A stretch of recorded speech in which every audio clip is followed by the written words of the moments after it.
Yo, what's going on, guys? It's Isaac Lawrence, and you're here at the Fight Fan Culture Podcast. This is another episode, and I'm here with my guys. Yo, what's going on, fellas? How you doing? Let me start with you, B. How you doing, brother? Oh man, beautiful day here. Sunny Southern California. I can't complain. It's a great day.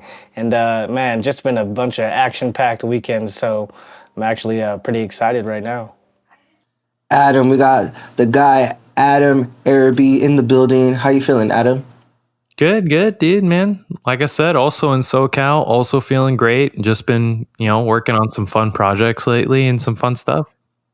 Yo, speaking of SoCal, man, the weather has been beautiful. All this rain stuff that has been happening the past few months, finally it's starting to kind of be done with, and we're starting to get some sunshine. Are you guys ready to hit the beaches? Like, what do you guys got going on this summer? Oh, definitely, man. I'm just like looking forward to getting to take my shirt off at the beach and everything like that, and just to get to experience that again, because I don't really like the cold, you know what I mean? So just excited for summer, man. There's a lot more stuff coming up too. A bunch of big UFC 303, which we'll probably get to probably later on, but Yes, a bunch sir. of other big events, you know what I mean? So I'm excited.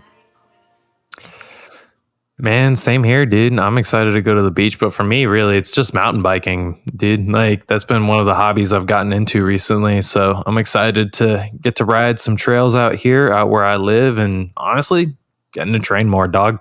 That's really it. Yeah, man, I'm so excited for summer. I think I don't know, man. I have a really good feeling that this summer is just gonna have a lot of it's just gonna be a vibe, bro, with all the things that we've been doing collectively and all the things that we've been doing individually. So I'm really excited for the summer. But Brian, you did bring up 303, and we are gonna get to that. However, before we start, I actually want to give a shout out to our guy, man. I want to give a shout out to Chris Taco Padilla. This past weekend, he got the call on a week's notice to the UFC, and he took full advantage, bro. Like, literally submitted his opponent in one round, man. And I can't be happier for the guy. Like, shout out to him. Shout out to his team. Shout out to his coach, Chris Cawley. He's been in the lab with him, like, really, really helping him grow as a martial artist. Obviously, Simon May, Fight Science, like, all these guys, man, they just been putting in work. Brian, what do you know about Chris, bro? Like, what do you know about Taco? Oh, well, I mean, it's funny because that was one of the first projects that I knew of when I started to watch your work and to get into the combat sports industry and stuff like that. So, I mean, I got to get a deep dive into the documentary that you made about him for his either a title shot or title defense at UNF, and seeing how he's related to the guys at Backyard Squabbles and stuff. So it's cool to see, this hometown guy, from Gardena, from LA, to come up, get his shot at the UFC after doing everything right on his end to, just keep fighting for every single time, 10 years straight since 2013. So I'm somebody who's new to his story, but from what I know, he's just somebody who has, kept fighting every single time that they've called him up. He's answered the call and he hasn't turned down any fights. So he's just at a point now that he's ready to, take it to the next level like UFC. So it's good to see him, have that success at the UFC. So I'd say, I'm really super proud of him and stuff like that as far as that goes, because he's, a local guy. And Adam, man, Brian's new to Taco and his story, but this dude's been grinding for 10 plus years. It almost feels like this guy's 35 years old, but he's only 28. Adam, you've been there, seen this guy rise through the ranks, rise through different promotions. What's your take on his progression and just his journey thus far? Oh, man. OG local. Like, honestly, for as young as he is, dude, he's fought like a lot of local big names. I'm pretty sure he's beaten Mike Segura. Pretty sure he's fought Darren Smith, and then as well as I've actually got to see him fight live before, and it was a second round finish. And I thought, man, this guy's super well rounded and super strong. And so also getting to meet him at BYS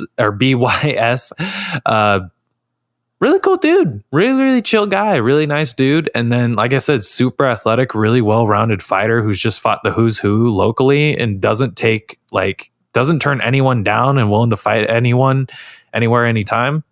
Like, I don't know. I always thought he was sick, especially when I first heard the nickname Taco. Like, I see this dude like choke some guy out in like the second round slick, and they're like, yeah, and Chris Taco Padilla. I'm like, what?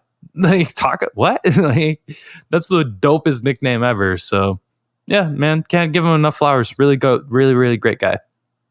Yeah, man. The fact that he did it to a young up and comer as well in James Yontop. I think James is only 23 years old and on a 14 fight winning streak, something like that. Like, man, that was just an impressive debut, and I'm super excited to see what happens with Taco in the future. I know he called out to fight at the Sphere in September. Man, to see Taco at the Sphere, I hope the UFC does it, bro, because, you know, he's part of the La Raza, so we got to get him in the Sphere, you know, just representing Mexico. But we'll see, man. We'll see. I can't wait to see what his UFC journey looks like. You guys got any final thoughts on that before we move on? No, man, I just hope that he freaking keeps going, keeps winning. I want to see him fight for the lightweight championship eventually, or whatever division that he decides to end up in. I like his odds. You know what I mean? He was plus 375, and I thought that was crazy. I put it on my story that, you know, I thought it would be a good wager if anybody had the money to put it up. And, you know, he got that first round finish. So hopefully he keeps that determination to keep striving for the highest level, which I know after watching all the stuff that he has that dog in him. So it's my final thoughts on that. What about you, Adam? Nah, man, I like him fighting at that like crazy, you know, Palladium Bowl or thing, whatever. I forgot what it's called. The Sphere? But, yeah. I like the Spear call out, man. That would be super sick, especially, again, a local guy getting to fight at the Spear. And like I said, I love Chris's game. It's well-rounded. He knows how to strike, and he knows how to take down and find finishes. So, yeah, man. UFC, keep bringing our guy back. All right, moving on, guys. So something that we haven't been able to talk about because we've just been so busy covering different events, obviously doing things individually as well. We haven't got to talk about UFC 300. For those people that don't know, the three of us, along with our guy Gamal and Michael Hernandez, we went to Vegas for the weekend for UFC 300. Man, what an experience, man. What an experience. Just the vibe, let alone the card itself and the fight, but just the vibe out there in Vegas was amazing. I'm going to start with Adam. Adam, let's reminisce a little bit. Talk to the people about your experience as far as Vegas was during that weekend. Man, like, you could tell the city had something big going on. Like, it was a cool experience to be like at Vegas during like a big event like that. Because you could walk down the street anywhere and you're seeing people wearing like UFC stuff, and like you're seeing fighters walk around, and, you know, we're like talking to other fans and ending up in conversation of like, who's your favorite matchup and who you can't wait to see. And like, we even had a moment where we were walking up an escalator and we see Charles Oliveira across from us, bro. being like, Charles, like, and just having moments like that. And then getting to be in the city, like during the fights, watching those knockouts live, like, it was just absolutely incredible, man. And Brian, man, of course, you know, you love going to Vegas, and I know you've been there multiple times. The last time you went to Vegas was for a boxing event. How is it, in your perspective, is your experience going to a UFC event? And, you know, maybe you could share a little bit of insight on, you got to be behind the scenes a lot more than the rest of us were. Yeah, I'll say like this, you know what I mean? There's nothing like the UFC. The UFC brings a whole different energy. And I mean, it was my first UFC event, so, you know, I don't have anything else to compare it to. But I could say it's completely off of the charts. Like, UFC 300 must have been one of the best nights for fighting that I've ever seen. You know what I mean? And I'm a big fan of fights at every single level, professional, amateur. Like just as a pure fight fan, it was amazing. You know what I mean? So. I have it right behind me right here. I'll grab it in a second later on, but I do have a VIP pass, and I have I was able to get into, some areas and stuff where I got to see a little bit of how the UFC was produced, and got to see it up close and personal, especially for the weigh-ins. And I haven't even edited any of that content, but it'll be coming soon. So I got a great perspective and POV of UFC 300. It was one of the greatest events that, that I've ever been to. Is super loud. Just seeing the people just, get slammed on the octagon, and they can hear it reverberate throughout the arena. It's crazy, you know what I mean? It's like almost like WWE kind of, they're owned by TKO as well, but yeah, it's entertainment at its finest, you know what I mean? UFC 300, yeah. Yeah, man. I mean, you guys explained the weekend perfectly. It was just an experience, man. And I suggest anyone, if you've never been to a combat sports event, please go to your local combat sports, because you'll get a taste of that energy. But if you have the money and you're in the area where they're having a UFC event, please go check it out, because I promise you, you are going to have the experience of your life. There's nothing like UFC events. Like, to your point, Brian, they're amazing. So yeah, and to add on to that, I was just thinking about it as you're saying it. We're fight fan culture. This is what we do it for, not just the fights. We're a big fan of fights, but we're also a fan of the culture and the people, and getting to meet other like-minded individuals, just people who are fans of the game, whether they train or they don't train, that come to watch the fights and stuff like that, to interview them and to get their perspective. Oh, it means the world, you know what I mean? Because it just, we're all, fans of just the sport and, the lifestyle and everything like that. So to see other similar people and to see that they, like what we're doing, it's encouraging, you know what I mean?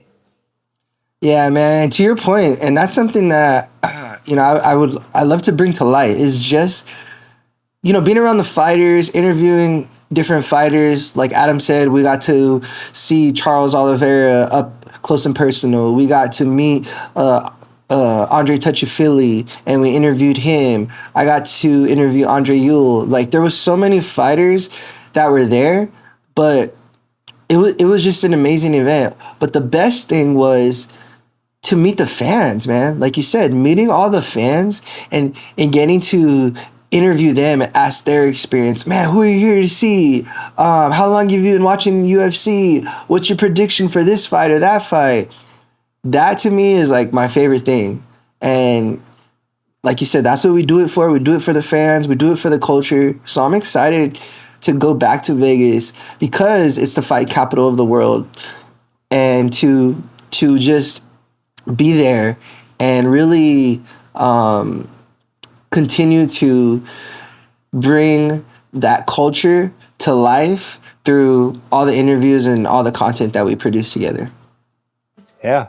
And it's raw. It's like you're getting the full experience, you know what I mean? For all the people who watch our videos, and shout out to the Full Violence guys. Shout out to Veer from Full Violence, Papi Gio. I'm wearing my shirt right now. Full Violence, baby. Shout out to those guys, because, meeting them, seeing that, how they're kind of like producing similar stuff, and they're big fans of the culture as well. Like, it was great to see that, it's like that we're on the right track, because a lot of people are paying attention to what we got going on, to what they got going on, and I think it's only going to get bigger. So we should ask Adam though how he felt about interviewing the UFC 300, all the people and stuff like that. Man, I had a fun time. I thought it was super cool, dude. It was definitely a newer experience, kind of getting to do some man on the street type stuff, as well as getting to meet Andre Feely was super cool. But I don't know, man. I thought it was really awesome. I thought it was really great getting to hear different fan perspectives and getting to just hear the people's pulse on the event itself, right? Because at the end of the day, the whole big thing of UFC 300 and the reason it makes it so much different than any other event is the atmosphere of it itself. It's the grandioseness of it. It's the storylines. It's the epicness. It's, the all of it that we want to have, right? This bigger than life event. And so getting to kind of just experience that and kind of reiterate that to people was something that was really to be held and experience. And like I said, UFC fighters, can't beat it. Coolest experience ever. Yeah, and we got our boy right here showing off the 300 VIP credential. I don't know if they're going to be able to see it because of the blur, but it doesn't matter. Doesn't matter that, that you're out here. Like you said, Adam, you were the doing some man on the street stuff. Brian got that behind the scenes perspective, and the rest of us, man, we were just able to be fans for once. One thing that I've kind of haven't done this year so much is just be a fan. Last year, obviously working at the local regional shows, you get to kind of be a fan while you're working, but a lot of times here, when you're working so much, you don't get to be a fan.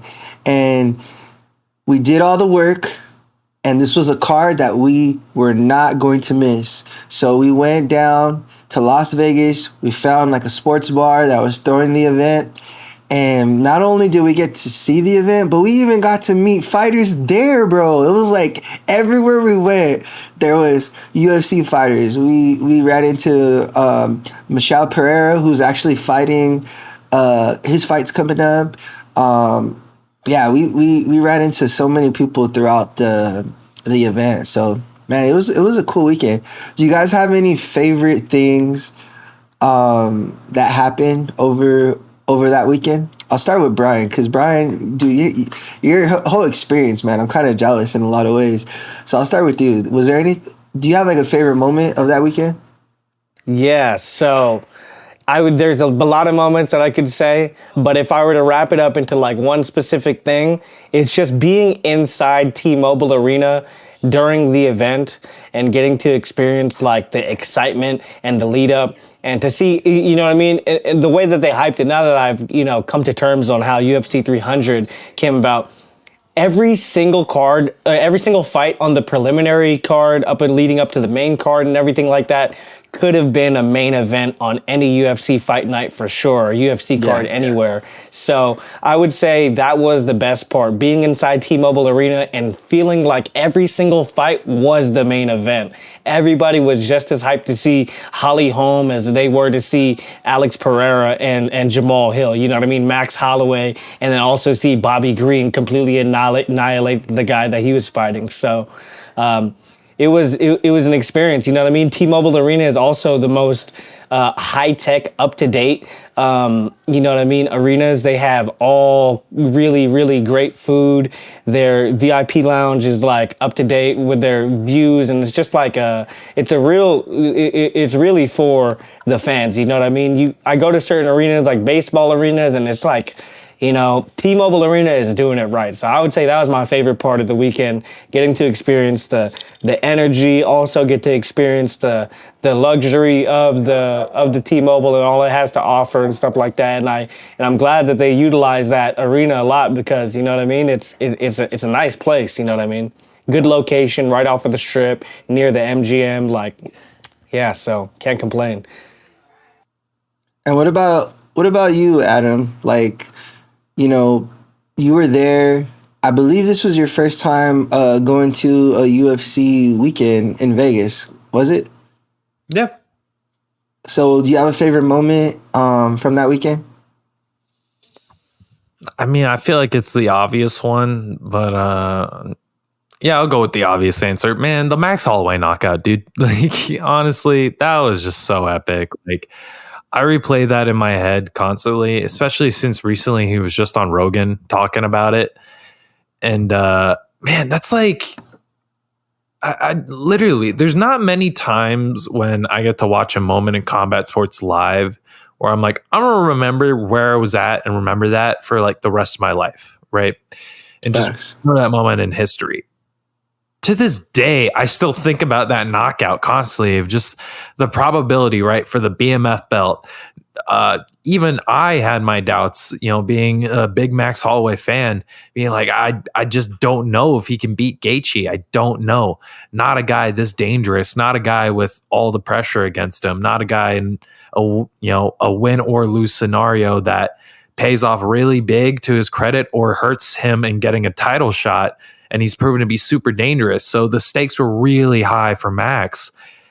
And on top of it, moving up to 155, like Yep. in a weight division that he has not won in, and to not only beat him 4 rounds to 1, maybe, to go into the octagon in the last 10 seconds, having it in the bag and just pointing at the ground, being like, let's throw here, and knocking him out with only a second left to go is something I'll just never forget. Like I remember, I still look at the video of all of us reacting. We're all jumping up, and I don't think a single person in the restaurant we were in was sitting on the floor.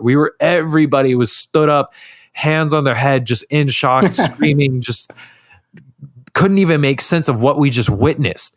And that was a brutal knockout. Justin Gaethje was not TKO'd. He was knocked out. He was out cold, laying on the ground, man. Like, I love seeing that meme where you see Max walking off, like just flexed out, all hyped off the moment. And you see Muhammad, like the comparison to Muhammad Ali when he did the same thing to one of his opponents. Like, it was just absolutely incredible, man. So if I got to say a moment, it's gotta be that, dude.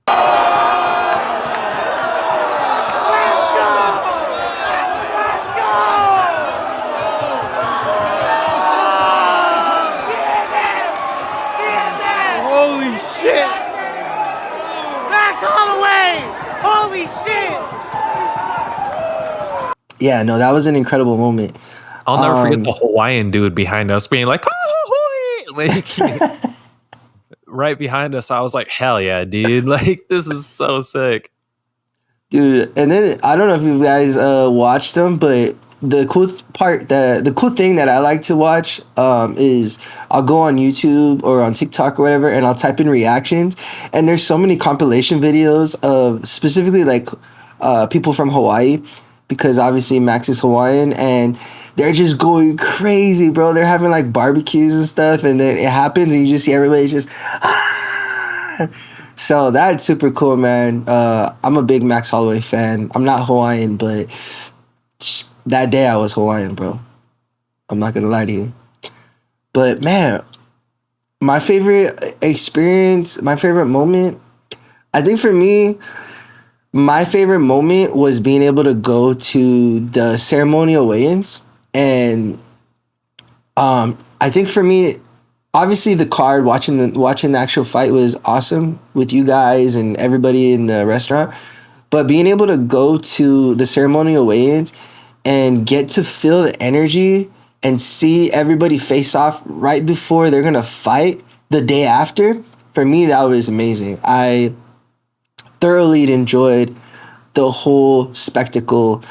You know, they're gonna start the ceremonial weigh-ins, and you see Joe Rogan kind of like hiding in the back, and as soon as they say his name, he just runs up there and he's like, "What's going on, everyone?" And man, it was crazy. I love that energy. But yeah, let's move on to the card a little bit. Obviously, you talked about the Max Holloway knockout, Adam. But Brian, you brought up a fight that I kind of want to highlight a little bit. I think it got maybe outshined by some of the other fights on the main card, but was the Jim Miller versus Bobby Green fight. Man, that fight was crazy. The first round was a lot of back and forth, but Bobby Green, by the second round, man, he was just turning it up, which was super interesting to me because he's just coming off of a recent knockout against Jalen Turner. So I was a little worried that he was going to be a little timid fighting Jim Miller. But man, homie did not play. He went in there and was just straight thugging on boy. So Brian, since you brought it up, like, what was your experience just watching that fight? I believe you were in the arena, right? When that's all I was going in down? the arena at that time. So it was one of my favorite fights on the card, top 5, top 3 for sure, just because of how bloody it was. You know what I mean? Bobby Green is a technician, and he was just landing all of his shots super clean, super flush, caused a lot of damage to the head early. And as the rounds got on and on, it looks like his face was painted red. He looked like Kane from WWF. You know what I mean? Like his whole Yeah. Jim Miller's face looked bloody red. So I mean, it was cool because he's a big striker, Muay Thai guy. He's doing a seminar in Garden Grove in May. So to see somebody who is, you know, takes pride in their striking to put on a performance like that, I would say it was classy. You know what I mean? This dude came in coming off of a loss and didn't lose a step. He just went to it, and he really proved that he's back for sure against Jim Miller for sure. Yeah, man. And Adam, was there any other fights that you want to highlight? Obviously, there's the main events. You got the Holly Holm fight. Was there any other fight that you want to highlight? Oh man, like there's 3 that come to mind, honestly. The first being like it's more just moments in these fights. So since I do have 3 of them, I'll just go moments. How about the Renato Moicano comeback, guys? Like the fact that Jalen Turner, like 1 second's like split decision difference, and sorry about that. 1 second's decisions like difference to throw another strike, and it's the difference between you getting finished and not. Like I do that on purpose, my brother. Oh, all of my purpose, my brother. Man, you know, all I take shot clean, you know, my, you know, fist to face technique. Yeah, dude. The fact that Moicano's just out here roasting him after, you know, being like, you know, he caught me clean, my brother, but I was going to take him down the entire time, my brother. Yeah. just keep him face, just knowing he's gonna maul him. But like Jalen had him, dude, and he had the range, and then tried to get cool with it with the walk-off KO and just gassed himself out in the second round and got ground and pounded. It was I don't want to say unfortunate to see, because I am a fan of Renato Moicano. Guy has like some of the most funniest takes in the UFC, especially his opinion on like fighting Max. He's like, hell no, my brother, I don't want to fight that guy at all. Like, unless the money's right. Like, you trying to die, brother? Like, and but yeah, that one was insane. And the other moment too that like blew my mind, again, just a second's difference and you have another finish.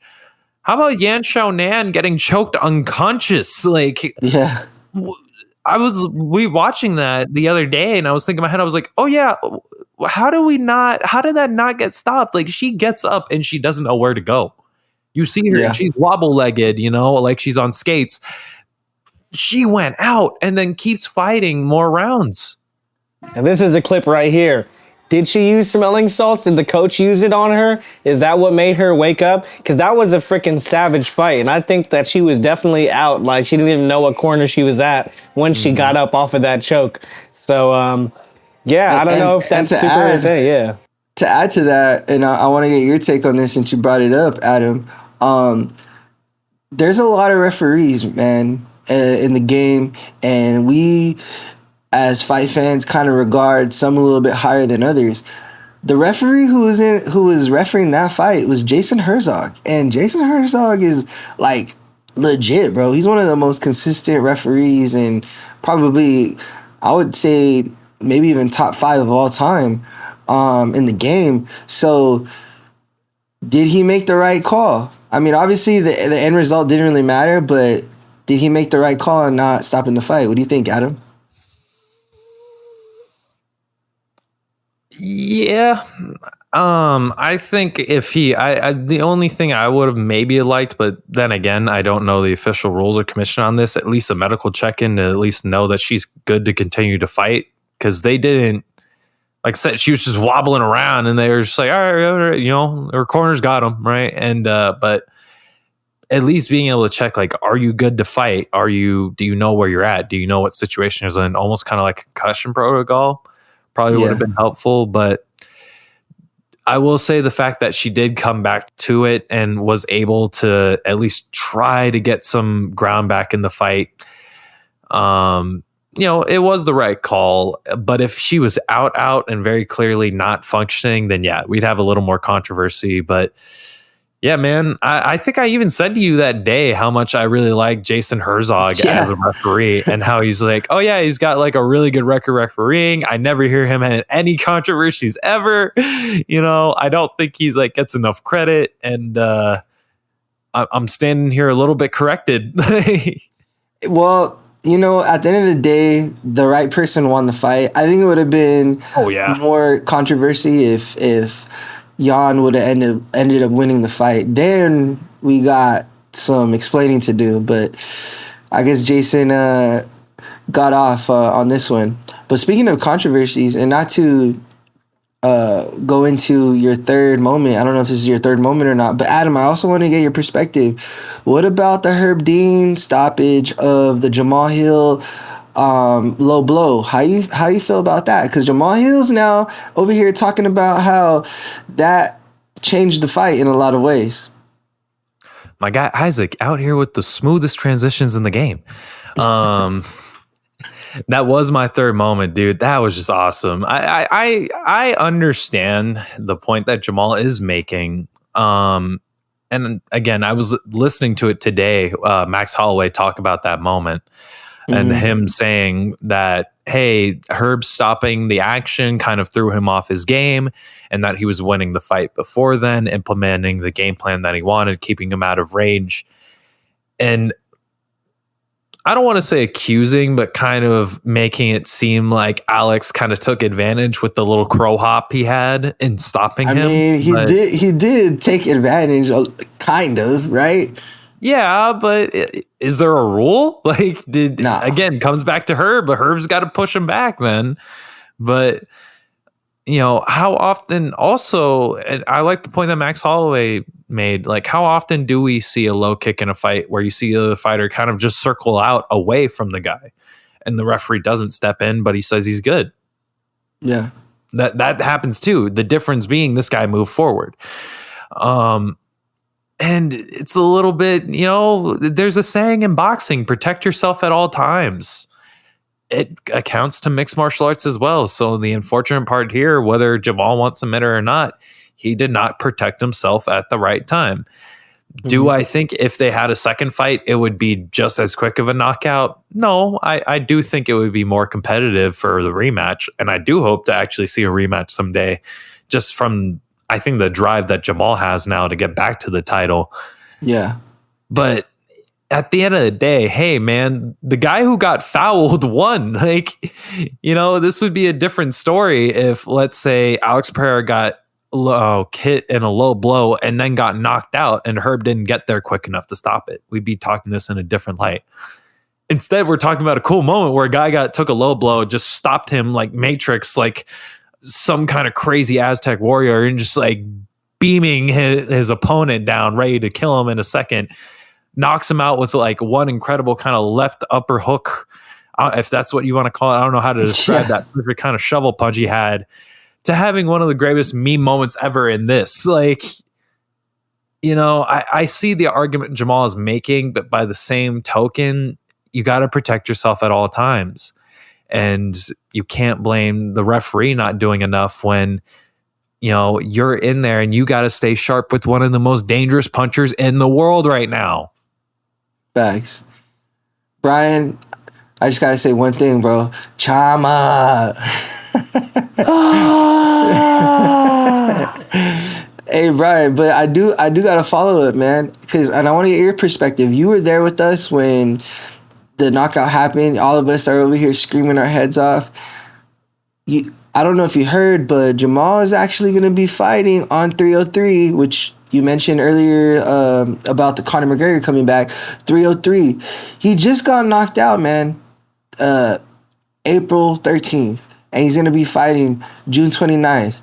Do you think that's kind of fast, like especially a knockout like that, or do you think it was a right flash knockdown? It was like a TKO. It wasn't really out cold, so I think that the amount of damage and to the quickness of how Herb Dean stopped the fight, like there's at least a minimal damage taken. So I think that he's more than capable enough of making that comeback in that short period of time.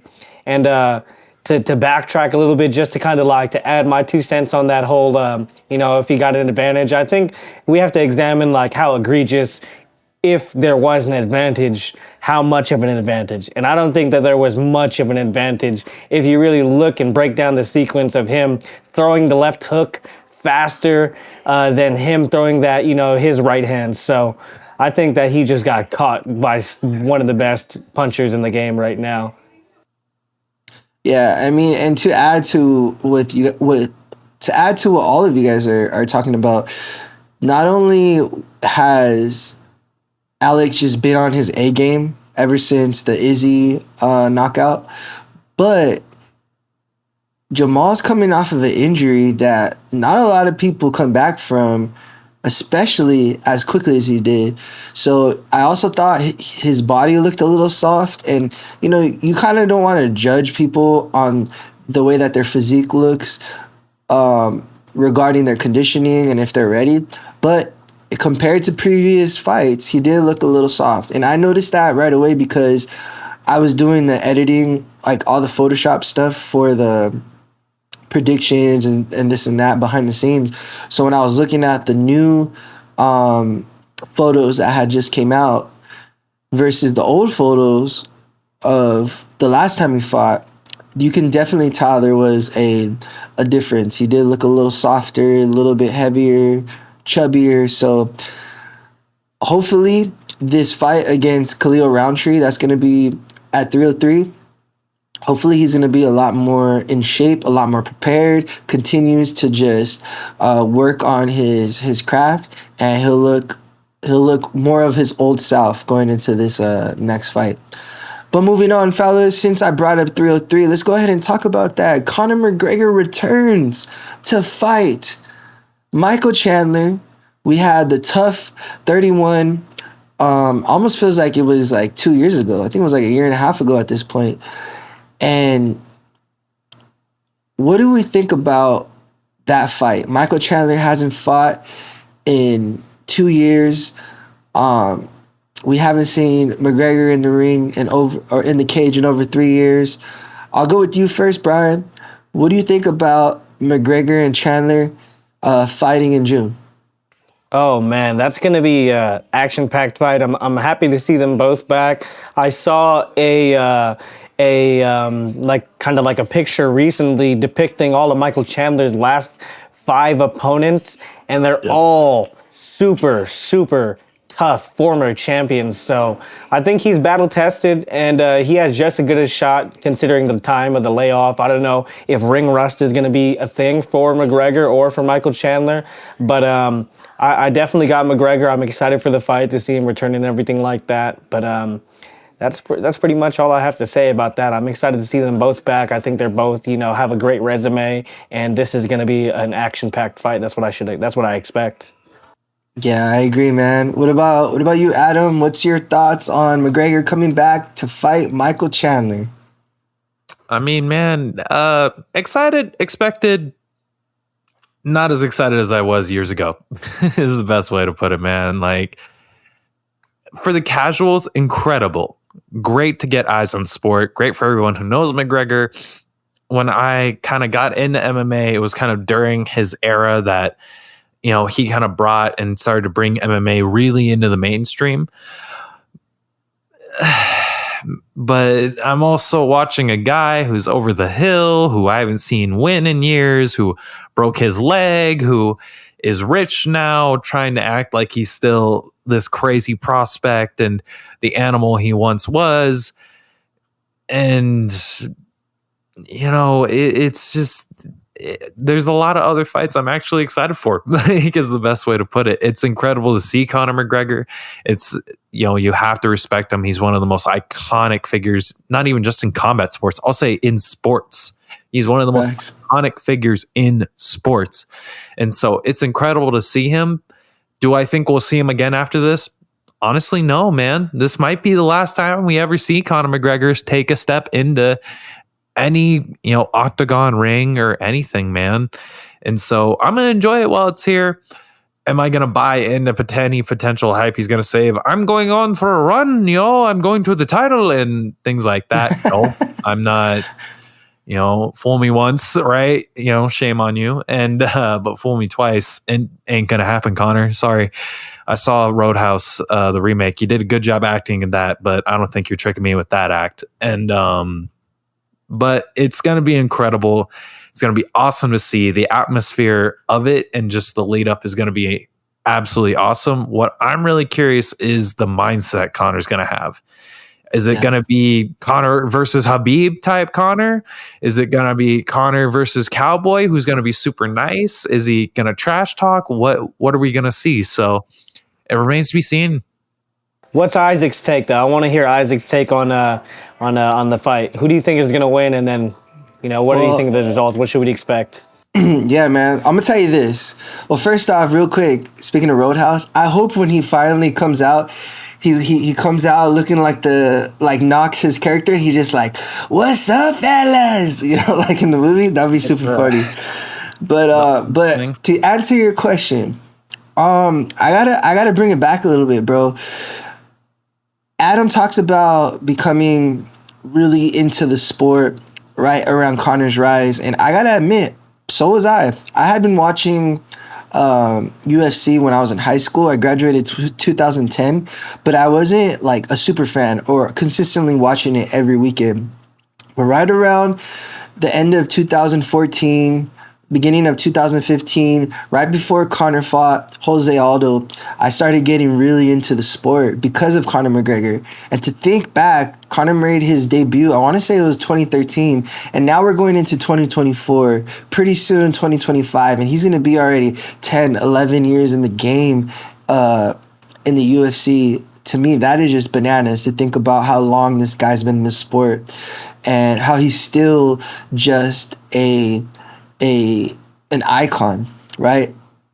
But I think there's going to be a lot of nostalgia for a lot of fans, including myself. I agree with Adam in a lot of ways where I don't believe this is going to be the best Conor that we've ever seen, but I'd be lying to you if I were to say that I'm not excited, because I fucking love Conor McGregor, man. Like, at least old Conor. Double champ Conor, like, man. And there's part of me that still wants to see a little bit of that. It's kind of like, your first love you ever had, and you still think about those moments. You may not want to be with her anymore. You may just, be on to the next, but you still remember those moments. And there's something nostalgic about Conor McGregor coming back. So as far as what do I think is going to happen, man, that's tough. Conor is one of those guys where on Instagram, dude looks like a freaking animal, man. But it just depends on, like you guys were talking about earlier, ring rust, and what is Michael Chandler's game plan going to look coming into this fight. Michael Chandler has been known to be just an entertainer. He just wants to go in there and just scrap. And in Bellator, that worked a lot. UFC, not so much.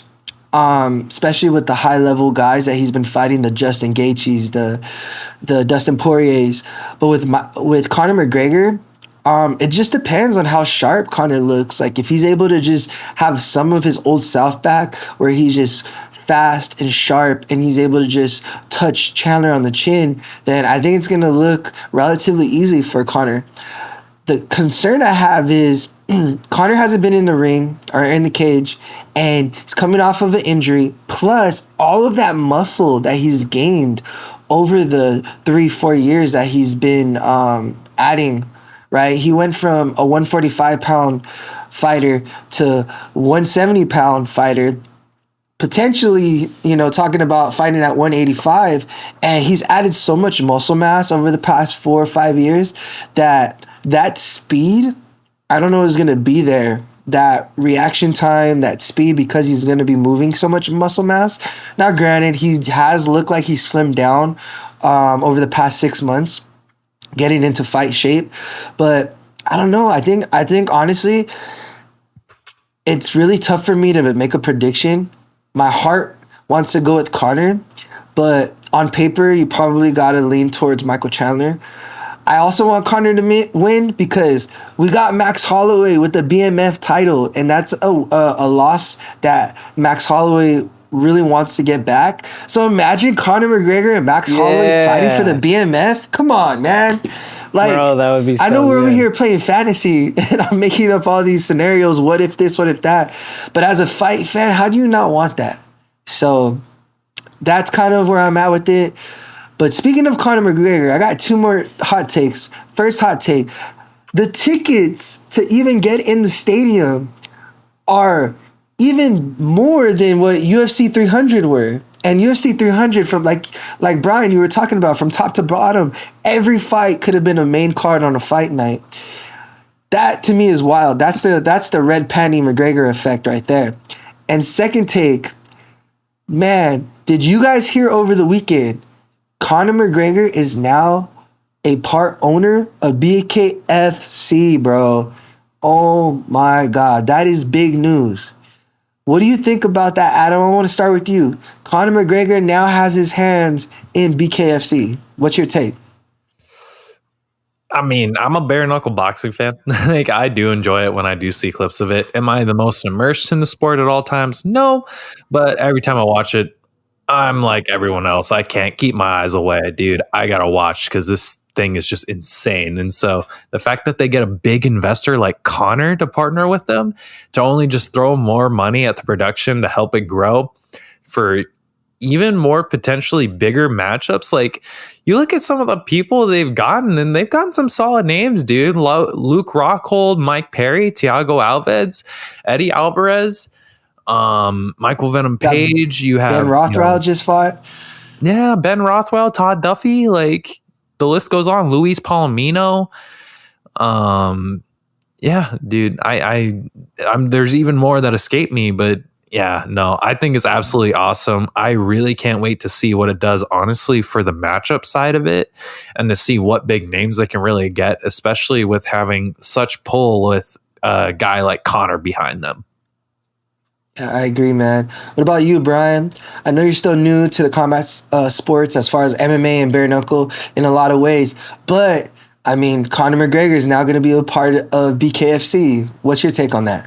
The one thing that I would like to highlight about that is just the matchups. So the fighters that Adam was talking about, from Platinum Mike Perry to Michael Venom Page, I think it's going to bridge the gap for more MMA fighters that are, you know what I mean, maybe not the premier guys, to want to step in and build their name up even more. And it's also really fucking badass to see these guys throw down with no gloves and shit like that. So I think Conor McGregor is going to bring more notoriety to the sport. He's a notorious MMA, and I think it's going to bring more MMA fighters that want to like showcase their striking or just show off how badass they are. So I think it's good for it's a net positive for BKFC. It's a net positive for bare knuckle as a whole. And if I'm not mistaken, this was also the first ever bare knuckle event sanctioned in California. So to hear that and to get that on top of the news with Conor being a part owner and it's coming to California,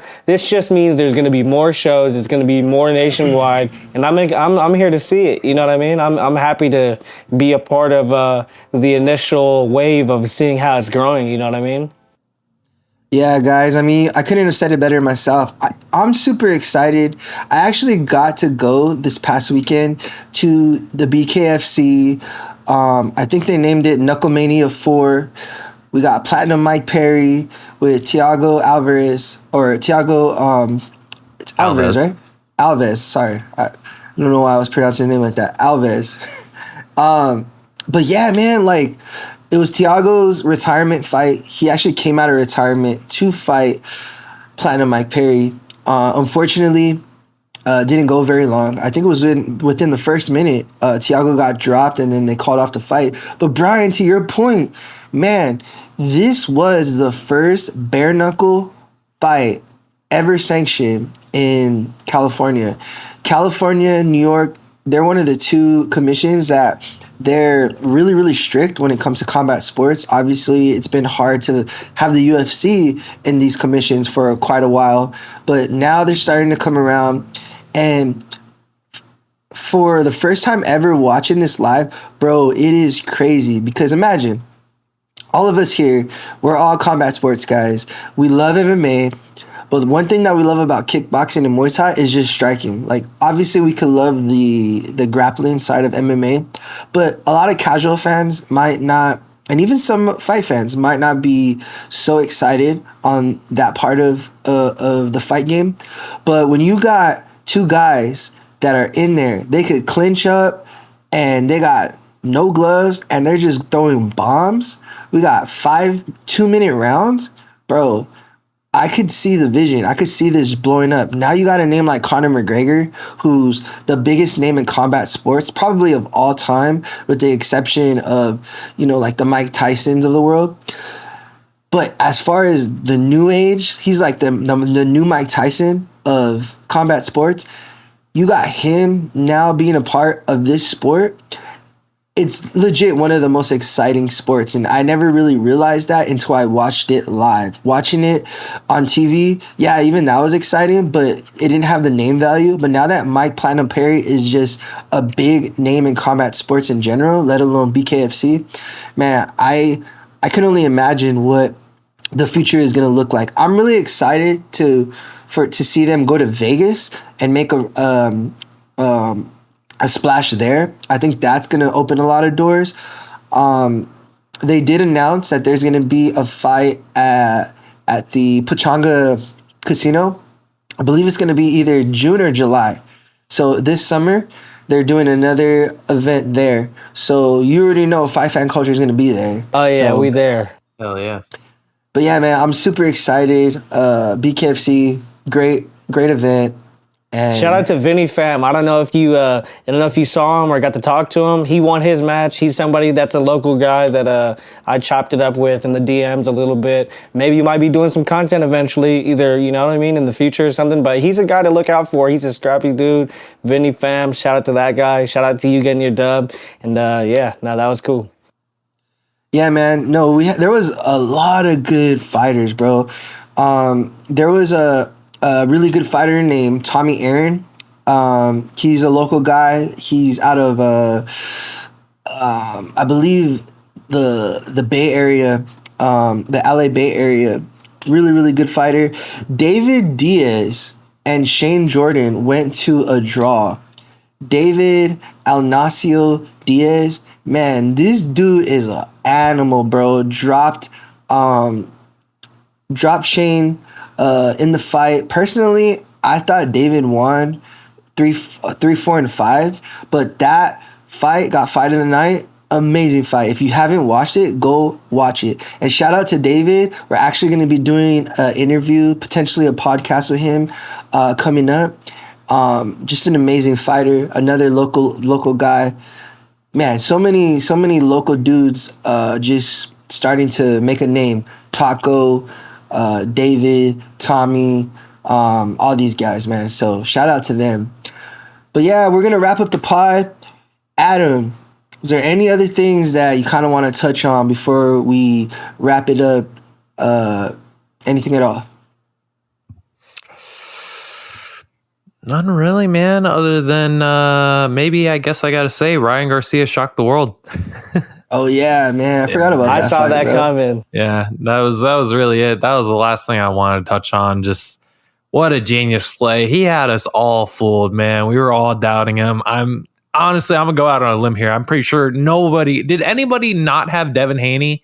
I had Ryan Garcia, but I wasn't. BS, Brian. Stop lying. I've met Ryan Garcia. I know him in real life, and like I feel like just to know, like I saw how good of shape that he was in real life, and I was like, he can't be like too out of shape. Like the odds are way crazy. Like 5-1, 6-1, 8-1 dog is ridiculous to me. And his only loss was Gervonta Davis when he was wagering. So, I mean, there's a lot of factors. And I'm not saying that, like, I was 100% on the Ryan Garcia bus, but, like, I didn't think that he was that big of a dog. Brian out here. Like, no, I mean, Brian's smart, man. Like, Brian's smart, man. He's one of those guys where it's like, if you see a dog that, especially like he said, 5-1, 8-1, something like that. Taco was like a 3.5-1. Like, how do you not throw a little bit of money on these guys. You know what I mean? Just in case, throw $100. If he happens to shock the world, you win 800. Like, why not? You know what I'm saying? But Yeah, I would say my last thing that I'll leave off with that we didn't talk about that is one of the biggest fights that's going to come up. Islam Makhachev versus Dustin Poirier. And that's going to be in New Jersey, UFC 302. We'll probably talk about that later on, or might do a small video on that maybe. But that's something I'm looking forward to. Dustin Poirier, I think he's going to beat Islam Makhachev by KO. man, that'd be so crazy if he ends up winning him by a KO or just winning at all. Maybe by guillotine, he'll finally lock in the guillotine and choke him out. That'd be the ultimate troll. I ain't never gonna stop. Right? I know. I love Dustin. But yeah, man, I guess we'll see what the future holds. I think we're gonna wrap it up, fellas. We are definitely going to be having another podcast. We're going to be trying to get more content, more interviews, all of that stuff. Be on the lookout. This has been another episode of the Fight Fan Culture. Follow all of us. We got Adam Araby. We got Touchdown Films, Brian, and we got Isaac Lawrence. Follow us, and we'll catch you next time. Peace.